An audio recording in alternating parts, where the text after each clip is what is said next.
Welcome to Berkeley Books Time Management Workshop. Lesson 1, How to Mind Dump and Prioritize Your To-Do List.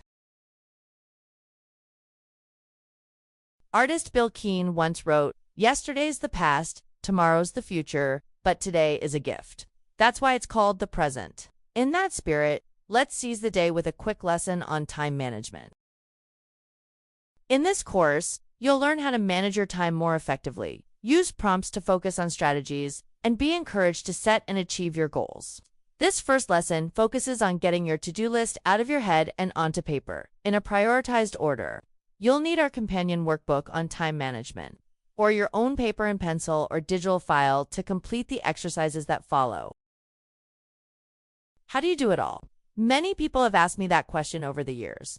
With a shake of their head, they make baffled comments to me like, "I don't know how you do all that you do. I suppose I just do what needs to be done," but these people seem to think I've somehow mastered doing it all. If there's any wisdom I can pass on about time management, it would be that making life look easy takes thought, planning, and organization. I stay focused on my goals and make good decisions to do all I want to do. It definitely takes some effort, but it is possible to achieve all you want out of life.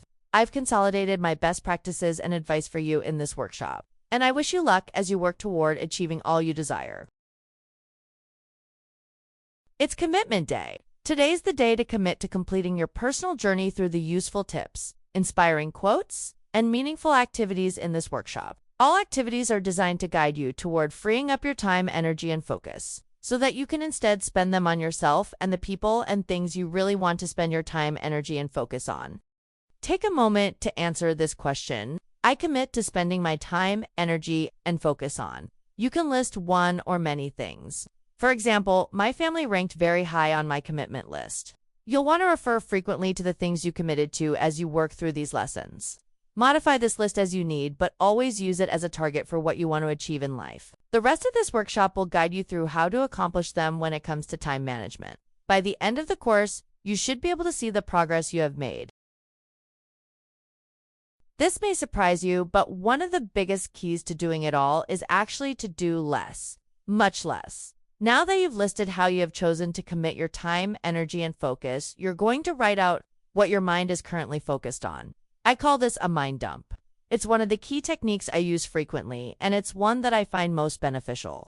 Spend as much time as you can writing down everything, and I mean everything, that is on your mind right now. You'll quickly find you have a lot more on your mind than you might want. But volume is expected at this stage, and it's encouraged for this exercise. You may have 12 items or 120. The number doesn't matter. Just get it all out. Doesn't it feel great to get all those thoughts out of your head and onto paper? A mind dump is a great way to begin to declutter your mind from all the little to-dos that keep piling up in your mental space and nagging you for attention. Now you have them on paper where you can see them and deal with them. This is not just a one-time exercise. You need to mind dump frequently, and you'll have an additional opportunity to mind dump during this workshop series. In daily life, you'll need to mind dump anytime you start to feel anxious about all the things you have on your plate. Once your mind dump list is on paper, we'll use it to your advantage to manage your time and start chipping away at all those to-do items. Let's start reaping the benefits of your initial mind dump. First, take your list and strike through the things that you don't really need to do. They may be things you would like to do if you had the time, but they are not necessary to do right now. For effective time management, you initially want to focus on what you need to do, and you can only get to what you need to do after you weed out what you don't need to do. So strike those things out right now. Maybe these are things like go to the World Series the next time that your team is in it, or remember to go to the dentist in 6 weeks when the dentist will call to remind you anyway. Don't worry. You'll get back to all the things on your mind dump list that you'd like to do, but not yet. Right now, it's essential to focus on what you must do.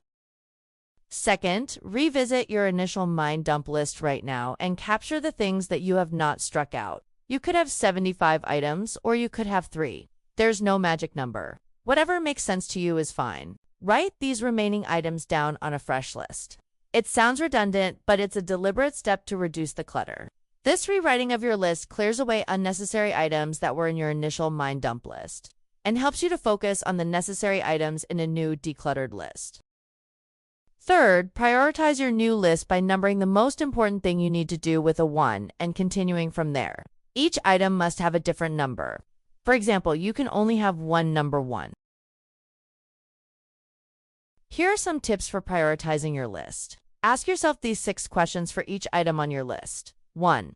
What day do I need to complete this? The earlier the deadline, the higher the priority.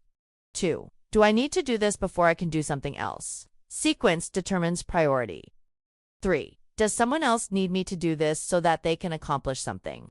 Awareness of your role in a bigger process determines priority. Will it feel good to get this off my plate sooner, or can it wait? Judging if it will feel good to finish now gives it a higher priority. 5. What is the benefit of accomplishing this now versus later? If it's better to do this now, give it a higher priority. And 6. Is this something I can do now for a quick win? Sometimes it simply feels good to accomplish a little lesser priority item to get a quick win before tackling something else. If so, give it a higher priority. Your prioritization doesn't have to be perfect, but you still want to do the best. You can, because this list is about to be your guide. Your prioritized list should look something like this. Number 1 is an example of a high priority deadline. If you don't pay the electric bill by Thursday, your power will be turned off. A host of problems will plague you if that happens, so you need to make it a high priority on your list. Number 2 is also time-bound and related to a sequence of events. The science fair is next week, and you may need time to gather things together so that you can set up for it. But it's not as urgent as paying the electric bill. Number 3 can be further down the list because your mom's holiday meal is later this month. But it's higher on the list than some other things because you have a role in a bigger process. If you don't play your role, then your mother can't pull off her holiday meal. Number 4 is not an immediate need because the windshield wipers are still functioning. However, this item ranks a little higher than some others because routine vehicle maintenance should be done regularly to prevent bigger problems down the road. Number 5 is somewhat timely because you're moving your summer clothes into storage. But it's also a lesser priority compared to the more timely or necessary things listed above it. So, it's prioritized lower on this list. Number 6 isn't time-bound or urgent, but it's on the list because it sure would feel great to do this sooner than later. I mean, who wouldn't want to get a junk drawer organized? This gives you a good example of the kinds of items you might have on your list and how you might prioritize them alongside other items. Before we end the Lesson 1 video on time management, take a moment to answer this reflection question. What did you notice when you did your mind dump? I know I was shocked by how many little things were cluttering up my mind. It felt like a relief to put them someplace else for a while. The written list felt more actionable to me than trying to remember a dozen things I needed or wanted to do. Eliminating some of the initial items gave me more mental bandwidth to deal with the things I really had to do. Prioritizing the list gave me items to focus on and tackle one at a time, in order of importance. What about you? Leave your answer in the comments. There are many more ways to connect with us. Sign up for our free e-newsletter at bookswv.substack.com. Each month, you'll get our latest releases, event news, promotions, and inspiration for writers, readers, students, and educators. Follow us on social media. We're on x.com at BarkleyBooksWV, Substack Notes at BOOKSWV, and YouTube at BOOKSWV. Purchase our products on Amazon and Kindle, Lulu, and Etsy. Finally, visit us in person at special events where you can meet our authors and get your books signed. Stay in touch so you won't miss out. Be sure to check out our other videos and books on time management and more. Thank you for watching. Now hit that subscribe button.